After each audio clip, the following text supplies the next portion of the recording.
नमस्कार विद्यार्थी मित्रांनो, पुन्हा एकदा तुमचे माझ्या यूट्यूब चॅनलमध्ये स्वागत करते.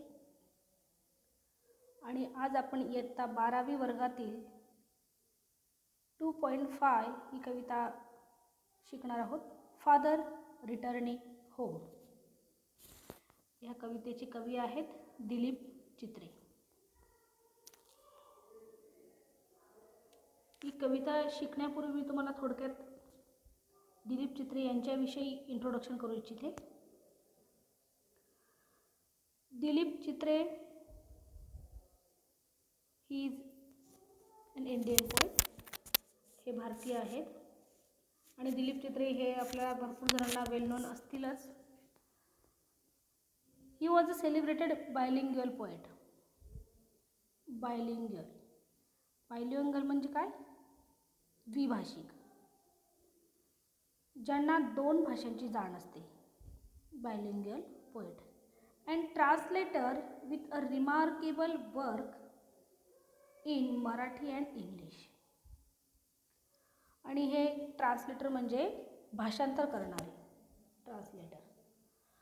यांची खास ओळख कुणामुळे आहे? With the remarkable work in Marathi and English. Marathi and इंग्लिशमध्ये त्यांनी भाषांतर केलेले आहे, म्हणून त्यांना बायलिंग्युअल पोएट असे म्हणतात. As well as his versatile creativity extend to painting, filmmaking and his notable contribution as magazine columnist. हे व्हर्सेटाईल होते. व्हर्सेटाईल म्हणजे काय? ऑलराऊंडर, अष्टपैलू असं हे व्यक्तिमत्व होतं. Creativity extend to painting, film making and his noble contribution as a magazine columnist. त्यांनी बरेचसे असे पेशे आहेत, बरेचशा खूबी त्यांच्यामध्ये स्वतःमध्ये आहेत. ते पेंटर पण होते, फिल्म मेकिंगचंही त्यांनी काम केलेलं होतं. त्यातल्या त्यात त्यांनी मॅगझिनमध्ये एक स्तंभलेखक म्हणून देखील काम केलं होतं. कॉलमनिस्ट, ते मॅगझिनमध्ये लेख देखील लिहित होते.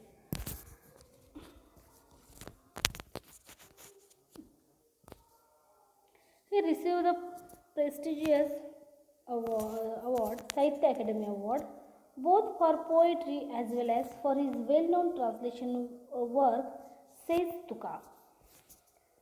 सेज तुका हे तुकारामांचे अभंग आहेत. पॉप्युलर अभंग, स्पिरिच्युअल पोएम. अभंग म्हणजे बाय संत तुकाराम. आणि त्यांचे हे जे बायलिंग्युअल पर्सनॅलिटी होती, जे व्हर्सटाईल होते, त्यासाठी त्यांना प्रेस्टिजियस असा साहित्य अकादमीचा अवॉर्ड मिळालेला होता. का तर त्यांच्या ज्या पोएट्री होत्या त्याच्यासाठी त्यांची जी सेज तुका हे संत तुकारामांचे जे अभंग होते त्याचं त्यांनी अनुवादन इंग्लिशमध्ये केलेलं होतं आणि त्यासाठी त्यांना साहित्य अकादमीचा पुरस्कार देण्यात आलेला होता. He had started translation of literary work of saint in Marathi at the age of 60. वयाच्या 16व्या वर्षापासूनच त्यांनी त्यांचे जे साहित्याचं जे वर्क होतं ते चालू केलेलं होतं. Exile, alienation, self disintegration, death are observe to be the major theme of his works. त्यांचं जे आपण लिखाणाचा संपूर्ण अभ्यास केला तर त्यात आपल्याला दिसतं एक्झाईल करणे म्हणजे काय? हद्दपार करणे, एखाद्या गोष्टीपासून स्वतःला परावृत्त करून घेणे, का कुठं कशापासून तरी दूर जाणे. अलायनेशन, एकाकीपणा. सेल्फ इंटिग्रेशन, स्वतःला विलगीकरण करून घेणे सगळ्या जगापासून. याविषयीच त्यांच्या सर्व कविता आहेत. And death are observed with the major theme of his work. त्यांच्या ज्या कविता आहेत त्याच्यात तुम्हाला डेथ मिळेल, एक्झाईल मिळेल, अलायनेशन, सेल्फ इंटिग्रेशन ह्या थीमवर आधारितच त्यांच्या सर्व कविता आहेत. आणि ही जी कविता आहे दिलीप चित्रे यांची, ही पण त्याच धारणेची कविता आहे. याला आपण हीच थीम आहे. This poem is taken from travelling in a cage. ही जी कविता आहे ही कुठल्या कवितेमधून घेण्यात आलेली आहे? This poem is taken from travelling in a cage. ही त्यांच्या कवितेचा संग्रह आहे. त्याच्यातूनच फादर रिटर्निंग होम ही कविता तुम्हाला अभ्यासासाठी देण्यात आलेली आहे. It draws a portrait of suburban commuter म्हणजे काय? जे नियमित आपल्या व्यवसायासाठी प्रवास करतात त्यांना कम्युटर असे म्हटलं जातं. It it draws a portrait of a सबन कम्युटर. सबन म्हणजे काय? शहराच्या लगत असणारा उपनगरीय भाग. छोटासा शहरासारखा भाग असतो, मोठे शहर नसून सबन, शहराचा उपनगरीय भाग. इट ड्रॉज अ पोर्ट्रेट म्हणजे ते एक व्यक्तिचित्र रेखाटलेलं आहे. कुणाचं? सबन कम्युटर, जो एखादा उपनगरीय भागामध्ये राहणारा, जो दररोज ये जा करणारा व्यक्ती आहे त्याची नोकरी व्यवसाय करण्यासाठी, त्याचं चित्रण ह्या कवितेत करण्यात आलेलं आहे. It depicts his dull, monotonous, exhausting and equally pitiable daily routine. ह्या कवितेमध्ये काय आहे? त्याचा डलनेस आहे, उदासीनता आहे. मोनोटोनस एकपणा, उदासीनता. एक्झॉस्टिंग म्हणजे काय? थकवा. Equally pitiable daily life. Pitiable म्हणजे काय? ज्याची आपल्याला दया यावी असं त्याचं दररोजचं दैनंदिन नीरस असं जीवन आहे. It describe a force alienation at home. या कवितेमध्ये कसलं वर्णन केलेलं आहे? It describes a force alienation. Force म्हणजे काय? स्वतः फोर्सफुली, स्वतःला एकाकीपणाने वेगळं करून घेणे फ्रॉम हिज होम, किंवा डेली जी रुटीन लाईफ आहे त्याच्यापासून. Force to be alienated from the society, स्वतःला कशापासून वेगळं करून घेणे? सोसायटीपासून वेगळं करून घेणे. Which is reflect through the stale food and lack of sharing. काय खातो तो? शिळे असं अन्न खातो. स्टेल म्हणजे काय? शिळं अन्न खात असतो. And lack of sharing. आणि स्वतः लॅक ऑफ शेअरिंग म्हणजे काय? देणे घेणे करणे. स्वतःच्या विचारांची, भावनांची, कशाचीही देणी घेणी तो करत नाही, म्हणजे तो एकाकी राहतो, अबोल आहे.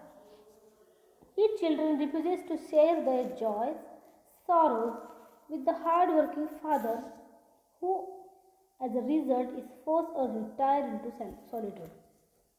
काय आहे त्यांचे वडील? ह्यांची जी मुलं आहेत, ह्या कवितेमध्ये पोर्ट्रेट करण्यात आलेले जे व्यक्तिचित्र आहे, त्यांची मुलं कसे? Refuses to share their joys and sorrow. ते आपला आनंद, त्यांचे दुःख, त्यांचे ते हार्डवर्किंग जे फादर आहेत त्यांच्यासोबत ते कधीही शेअर करत नाही. Who as a result force to retire into a solitude. Solitude म्हणजे काय? एकांतवास, एकटेपणा. ते काय करतात? Forcefully they retired himself to solitude, स्वतःला एकांतवासामध्ये ढकलून देतात. This very painful loneliness is symbol of man's isolation from the materialistic manmade world. Materialistic म्हणजे काय? हे भौतिक जग.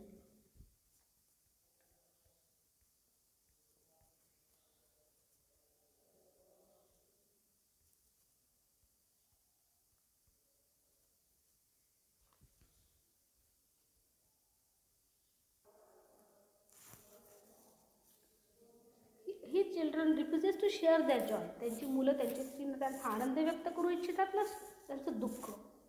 And this very painful loneliness, जो हा लोनलीनेस आहे, जो एकाकीपणा आहे त्यांचा जगण्याचा, as a symbol of man's isolation. हे सिम्बॉलिक पद्धतीने पोएटने ह्या कवितेत यूज केलेलं आहे. Of man's isolation from the materialistic manmade world. जे भौतिक जग आहे, जे माणसाने तयार केलेलं आहे, या भौतिक जगापासून स्वतःला आयसोलेटेड केलेला व्यक्ती हा सर्व जे असे व्यक्ती असतील त्यांना हे प्रेझेंट करत आहे, हे कॅरेक्टर. आता आज आपण डीपली या कवितेचा अभ्यास करूया. आता कवितेचा आपण लाईन बाय लाईन एक्सप्लेनेशन बघूया. दिस पोएम इज प्रीवर्स पोएम. प्रीवर्स म्हणजे काय? जिथं मग कोणताही रायमिंग स्कीम नाही आहे अशी कविता. कुठलीही रायमिंग स्कीम ह्या कवितेत नाही आहे, तिला फ्रीवर्स असं म्हटलं जातं.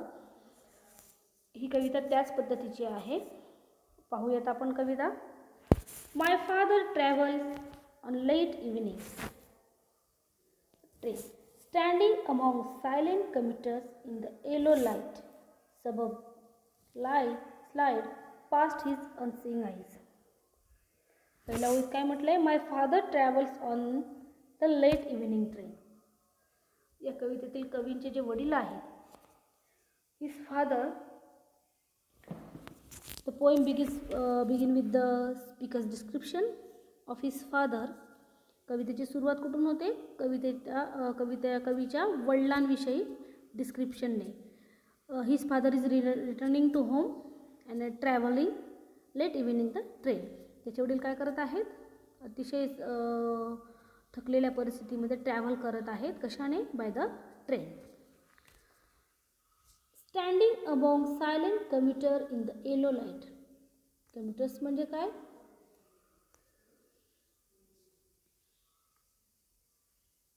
Those who travel regularly from one place to another, typical to work.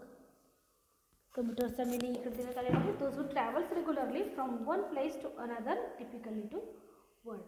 एका जागेवरून दुसऱ्या जागेवर जे प्रवास करत असतात for the purpose of the job, जे जॉबच्या पर्पजसाठी इकडून तिकडे प्रवास करत असतात त्यांना कम्युटर्स म्हणतात. In this poem, the poem is starting with the description of his father. त्यांच्या हिज फादर त्यांच्या वडिलांच्या डिस्क्रिप्शनने सुरू आहे. फर्स्ट याच्यामध्ये काय डिपिक्ट करण्यात आलेलं आहे? His father is travelling on the late evening train and standing among the silent commuters. कुणाजवळ त्याच्यासारखे शांत निरस असे जे कम्युटर्स आहेत, दररोजचा प्रवास करणारे प्रवासी जे जॉब करतात त्यांच्यासोबत ते प्रवास करता येईल. And how is the light? Light is yellow. प्रकाश कसा आहे? येल्लो आहे. संध्याकाळचं दृश्य आहे. And after a long day of work his father is returning at home. Next line बघायची आपल्याला. Suburb slide past his unseeing eyes. जे सबर्ब्स आहेत, जे स्लाइड आहे, जे त्यांच्या बाजूला काय दिसत आहे त्यांना? ट्रेनमधून जात असताना एक दृश्य दिसत आहे.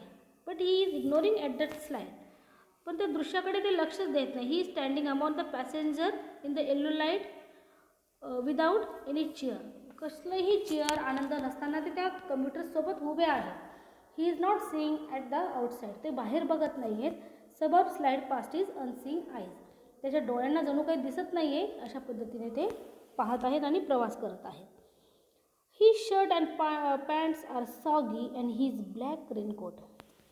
त्याचं शर्ट कसं आहे? Shirt and pants are soggy. Soggy म्हणजे मळकटलेले घाणेरडे कपडे.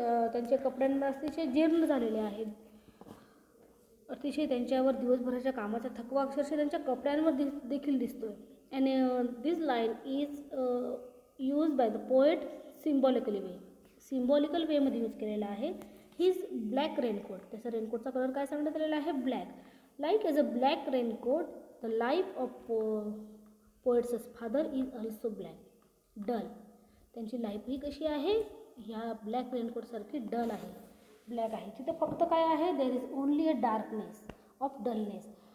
उदासीनतेचं काय आहे? त्या पोएटच्या वडिलांच्या जीवनामध्ये अंधार आहे. This line has been use symbolically by the poet.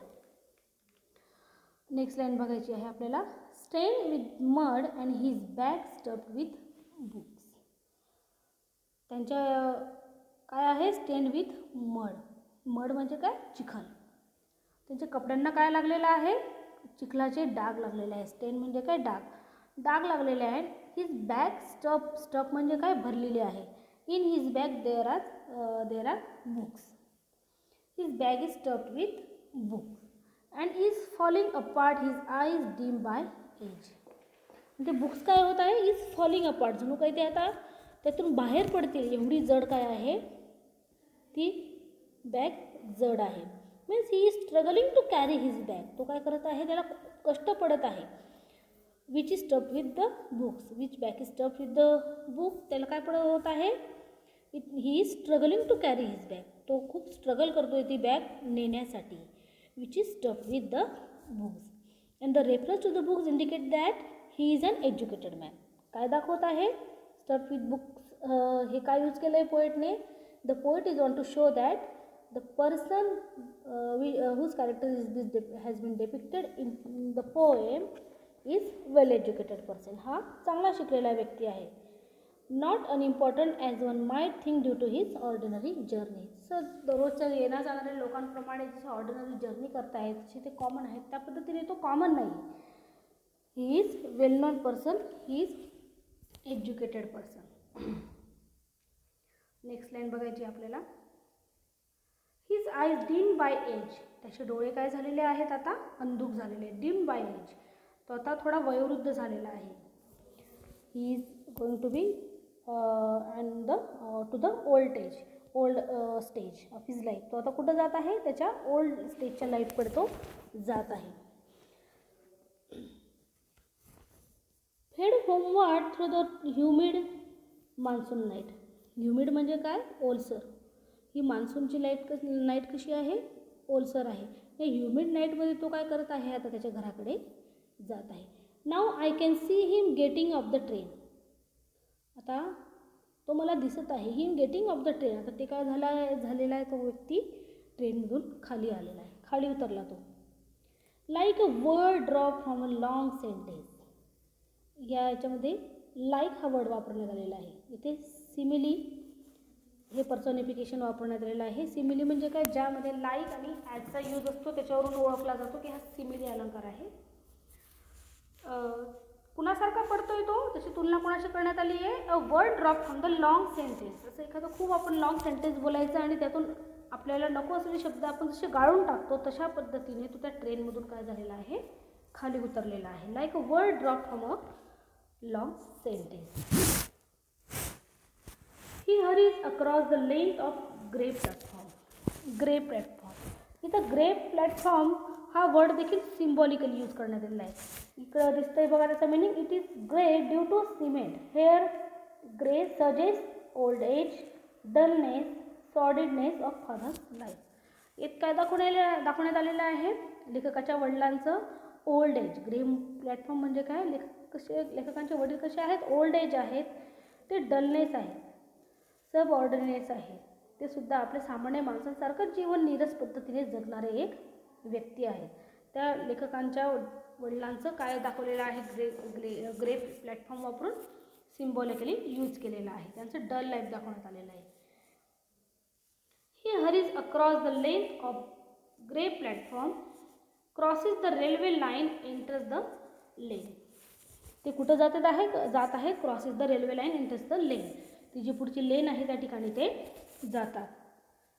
His chappals are sticky with mud but he hurries onward. त्याची चप्पल आहे ते कशाने झालेली? त्यांना काय माखलेलं आहे? Sticky with mud. त्यांना चिखल लागलेला आहे. बट ही हरीज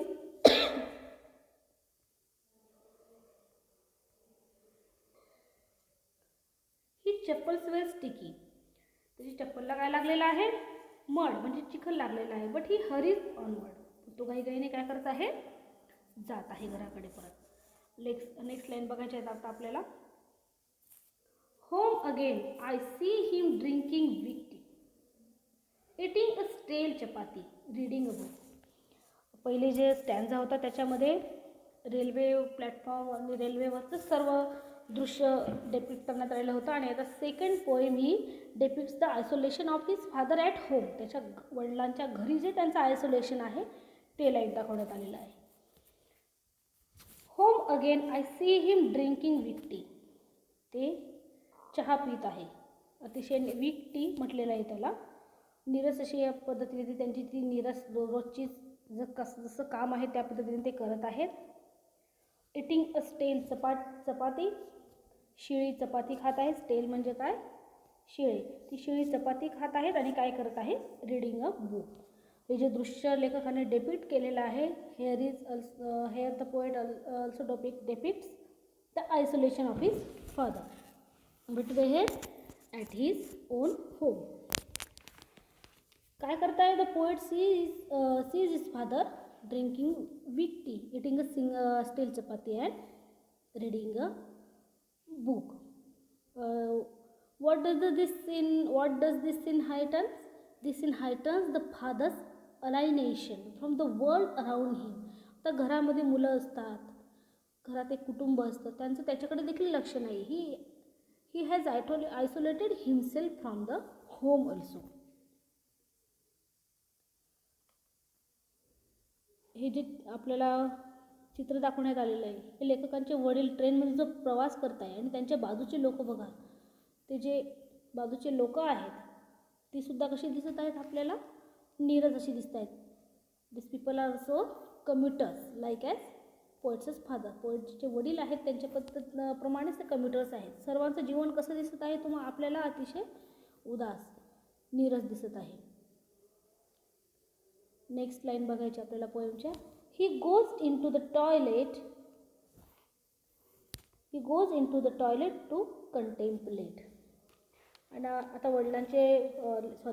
कवींचे जे वडील आहेत ते कुठे गेले, टॉयलेटला गेले. आणि तिथे जाऊन ते काय करायला लागले, टू कंटेम्पलेट. कंटेम्पलेट म्हणजे काय, गहन असा विचार करणे, काहीतरी गहन किंवा गंभीर विचार करणे. And what about he thinking the man's estrangement from a man made world. कशाचा विचार करताय, he is thinking about man's estrangement. Estrangement म्हणजे काय, परकेपणा, वितुष्ट. मनुष्य जो बेबनावपणा करून जगतो इतरांशी, ते वितुष्ट करून जगतो. From the man made world, हे जगामध्ये जे व्यक्ती असतात त्या व्यक्तीचा जो एकमेकाचा दुरावा आहे त्यांच्याविषयी ते विचार करतात.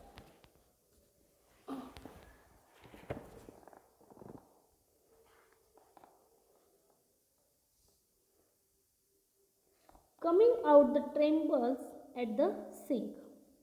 सिंकचा खरा अर्थ विहीर असा होतो, परंतु इथं आपण हात धुण्याचं वगैरे जे बेसिनचं भांडं असतं त्याला सिंक समजूया. त्याला ते सिंक आहे. सिंकचा खरा अर्थ विहीर असा होतो. Coming out he trembles at sink. आणि कवी बघतात की त्यांच्या वडिलांचा हात काय करत आहे, ट्रेम्बल्स होत आहे. ट्रेम्बल म्हणजे काय, थरथरणे, थरथरत आहे. का, the cold water running over his brown hand. Brown hand म्हणजे काय, त्यांचे हात कसे दिसत आहेत, तपकिरी आणि उतार वयामध्ये जसे त्याच्यावर सुरकुत्या वगैरे दिसतात, म्हणजे ते ओल्ड झालेले आहे, ओल्ड एज आहे त्यांचं. त्याच्या हातावर पाणी पडतं आहे आणि त्यांचे हात काय करत आहेत, थरथरत आहेत. The few drop of the water clinging to his grey hair. What does it सिम्बॉलाइजेस?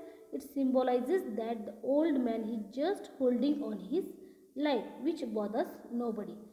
म्हणजे हा जो व्यक्ती आहे, म्हणजे कवींचे जे वडील आहे, he just holding on his life. तो फक्त त्याचं जीवन जगत आहे, त्याने त्याच्या जीवनाचे काही दिवस क्षण असे पकडून ठेवलेले आहेत. But no one bothers to him. कोणाचंही त्याच्यावर दडपण नाही आहे, परंतु तो काय करत आहे, आता अजूनही जगत आहे. A few droplets cling to the greying hair on his wrist. ते व्रिस्ट म्हणजे काय, त्याचे जे मनगट आहे त्याचे जे केस ते ग्रे झालेले आहेत, त्यांचा कलर थोडा ग्रेइश आहे, त्यांच्यावर फ्यू ड्रॉपलेट्स ते पडतात. He sullen children have often refuse to share.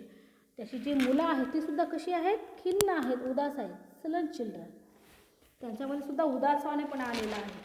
Children have often refuse to share jokes and secret with him. त्याचे मुलं देखील काय करतात, त्याच्याशी त्यांची कवींची मुलं जे आहेत ते त्यांची शेअर्स करत नाही, शेअरिंग करत नाही. कसली शेअरिंग करत नाही, जोक्स किंवा सिक्रेट्स. ते कधीही आपल्या वडिलांजवळ बोलत नाही. Because of his father has isolated himself from the around the world and around the home also. त्या घरापासून त्या जगापासून स्वतःला त्यांनी काय केलेलं आहे, आयसोलेटेड करून घेतलं आहे. आता नेक्स्ट लाईनमध्ये बघायचं काय होतं, he will now go to sleep. आता ते काय केलेले आहे, त्याच्या रूममध्ये झोपण्यासाठी जातात.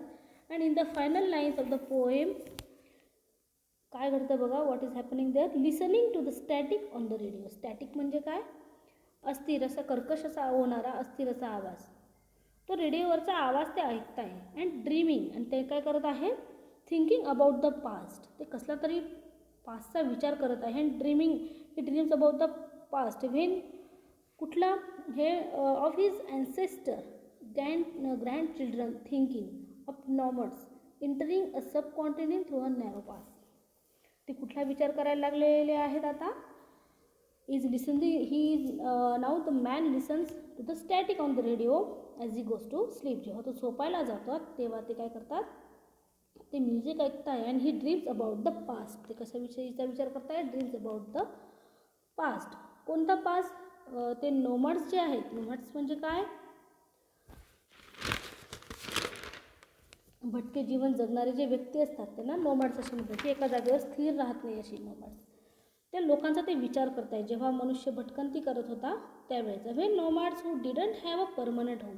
काय नव्हतं हे नोमॅड्सला, त्यांचं परमनंट असं होम नव्हतं, घर नव्हतं. त्यावेळेला ते काय करत होतं, for the in the searching of shelter they want from one place to another place. ते एका जागेवरून दुसऱ्या जागेवर काय करत होते, भटकत होते. And the poet's father is now thinking about those days. त्या दिवसांचा ते विचार करत आहे. Brave hardship to discover a new subcontinent. आणि त्यांचं जे हार्डशिप होतं, ब्रेव जे हार्डशिप होतं, brave hardship by their brave hardship they discover a new subcontinent. हे त्या दिवसाचं चित्र आहे जेव्हा आर्य लोक खंबायत प्रदेश खैबर खिंड ओलांडून जेव्हा आर्य लोक आले आणि त्यांनी एक परमनंट अशी जागा शोधली आर्यवर्तांनी आणि ते एका जागेवर स्थिर झाले, त्या दिवसांचं हे डेपिक्टेशन कवितेत करण्यात आलेलं आहे. आणि मग त्यांनी स्वतःचं काय उभं केलं, नवीन जग उभं केलं.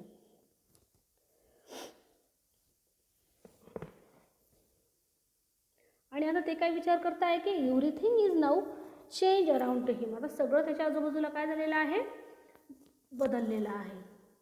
Now days people are stable, they have their permanent home. त्यांच्याजवळ त्यांचं एक घर आहे, ते स्टेबल आहेत. But they are searching for their dream.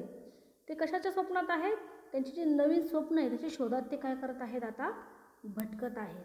Because of they are not stable and for that reason the man has isolated himself. माणसाने काय केलेलं आहे, स्वतःला आयसोलेटेड करून घेतलेलं आहे. इस्ट्रँजमेंट आहे माणसामध्ये, त्यांच्यामध्ये परकेपणा आहे, वितुष्ट आहे. आणि त्याचा विचार काय करत आहे, कवींचे वडील करत आहे.